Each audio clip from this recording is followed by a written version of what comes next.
আগামী কয়েক ঘন্টার মধ্যে দক্ষিণবঙ্গের বেশ কিছু অঞ্চল জুড়ে মেঘাচ্ছন্ন দেখা যাবে।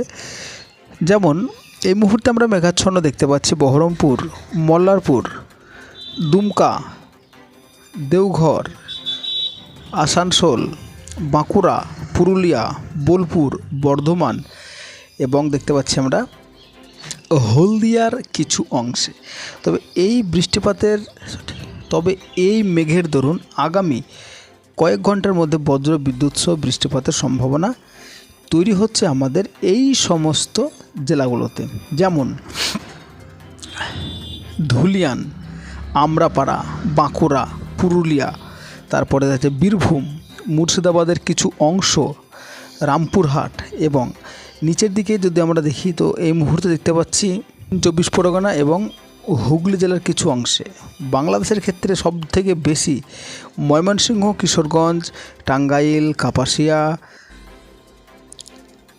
এই অঞ্চলটুকুনে কিন্তু সবথেকে বেশি বজ্রপাত আমরা দেখতে পাচ্ছি। তবে ব্যাপক বজ্রপাত রয়েছে এই মুহূর্তে বাংলাদেশে আগামী কয়েক ঘন্টার মধ্যেও। এই যে বৃষ্টিপাত রয়েছে আমাদের দক্ষিণবঙ্গ এবং বাংলাদেশে, তো এই বৃষ্টিপাতের সঙ্গে কিন্তু ঘন্টায় 30 থেকে 40 কিলোমিটার বেগে ঝোড়ো বাতাস বইবে এবং শিলাবৃষ্টিরও সতর্কতা রয়েছে।